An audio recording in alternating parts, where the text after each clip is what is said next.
Those people think that Eliud Lagat will resign. I'm here to remind you boldly that Eliud Lagat is going nowhere, and I repeat, nowhere. Well, in this video, I just want to tell you why William Samoei Ruto and Kenya Kwanza administration cannot let Eliud Lagat go, just as Kenyans are pressurizing them to do so. Ladies and gentlemen, why is Eliud Lagat here to stay? The first reason is William Samoei Ruto and Kenya Kwanza administration, or this broad-based government, are using Eliud Lagat saga and Ojwang murder case just to distract Kenyans from a finance bill. Well, ladies and gentlemen, truth be said, on Tuesday when the budget was being read at Parliament, few Kenyans focused on budget, but rather 99% of Kenyans focused on the Gen Z protest that was in town, lamenting on justice for Ojwang. Well, why did the government even deploy police officers, knowing very well that during the Gen Z protest, waga wanakuwa na peaceful protest? Well, this one was just to distract Kenyans, because they know very well that during this protest, when they deploy police officers, several people are always injured, and the social media and the media as an whole always focus on the dark side and the dark things that government do. So this one was just a distraction from normal citizens to focus on the finance bill, which, as per the finance bill that they are just trying to draft for us, truth be said is that in this finance bill, they have several policies that will allow, just imagine, that will allow them to use a software in detecting how you are using your social media, where you are posting from, and who you are communicating to, in which in several occasions this software will be among the most dangerous softwares that we can allow as Kenyan online bloggers to be imposed in Kenya. Because right now, just imagine that they don't have full access to your details, and just the rate of abduction and merciless killing that you have in 254. Ladies and gentlemen, the second reason why Eliud Lagat is here to stay and William Samoei Ruto can never allow him to quit is that Eliud Lagat understands and knows the key government secrets that you don't know, and in fact even some junior officials in government don't know. Well, why am I speaking of Eliud Lagat knowing several deals? You remember when Rigathi Gachagua told us these words. Ametupangia mambo si mzuri, na tukifanya makosa tumrudishe, kwa sababu kama anatufanyia namna hii na agaji anataka kura zetu, na akipata, ametupangia mambo si mzuri. Yeye mwenyewe, ile waziri anaitwa Murkomen na DIG anaitwa Lagat, wote watu ya kabila moja.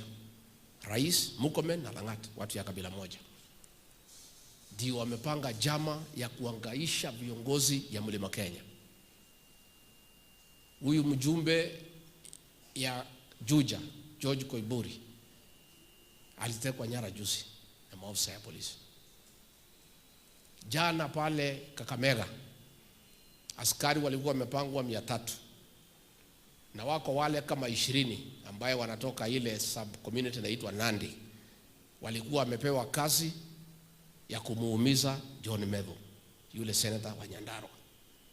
Well, taking Rigathi Gachagua's words with a mere coincidence, you don't walk to the park, knowing very well that Rigathi Gachagua was a guy who was a close person to William Samoei Ruto, seeing or hearing him saying that Kanja is just an imposter and Eliud Lagat is the guy who should be looked with a wider lens. Ladies and gentlemen, I think that Eliud Lagat understands and knows the key secrets in government that even DP Kithure Kindiki does not know. Well, here's the twist. You remember when Kalonzo seriously said that he has evidence pertaining the person who killed General Ogola.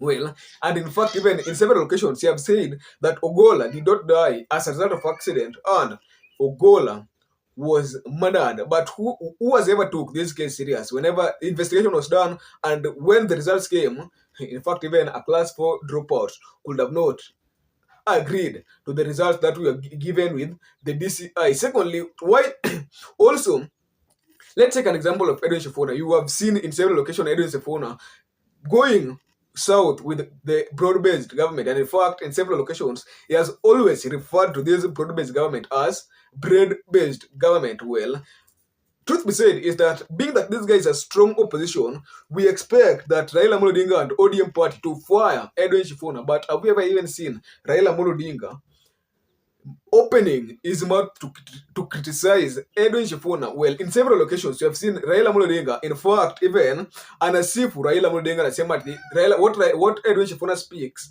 is his mind. Ladies and gentlemen, a Secretary General of ODM speaking, knowing very well that right now they're in broad-based government, ukisikia kitu jamaa anasema na baada anawachwa, I think that this guy, he knows a lot, because as a Secretary General of Chama, I think that as Secretary General of ODM, there are several events or dark deals that they sign with government that the junior political party members don't know. Ladies and gentlemen, Edwin Shifuna, the deals that, well, ladies and gentlemen, the table that Edwin Shifuna have sit discussing the ideas and exchanging ideas and deals that they have signed with the government as ODM party, and the secrets that he has cannot allow ODM party to just request this Edwin Shifuna to resign, knowing very well that he might expose them if he join hands with opposition. Ladies and gentlemen, the third and the last reason why Eliud Lagat is here, and well, the third and the last reason why Eliud Lagat is here to stay is by him staying in that office will keep William Samoei Ruto off from condemnation. From, well, keeping Lagat there will keep President William Samoei Ruto from condemnation in ethnic nice. Well, we know the narrative of Watu. There have several occasions said that. I think that the video that you just played before, ni mulisikia Gachagua akisema aje ati huyu jamaa ameandika watu wao, unasema ameweka hapo badi, lakini the person who seconds him is a Kalenjin. So if by any chance this guy ata impeach none other than Lagat, people from their area watasema, you know what, the president, we have always stayed with you, but you are misleading us, you are lying to us. Instead of employing our people, you are the person who is now against them. Instead of supporting them and giving them support, you are the person who is against us. So, ladies and gentlemen, President William Samoei Ruto, knowing very well that the people of his kinsmen people can never allow it, being that they know very well that Lagat is a guy from Highlands, is an Highlands Nilotes. Ladies and gentlemen, those are just my opinion why Eliud Lagat is here to stay, and why President William Samoei Ruto cannot allow Eliud Lagat to resign as Kenyans, even if Kenyans keep on pressurizing him to resign. At last, I was your host Silas. Till next video. Bye bye.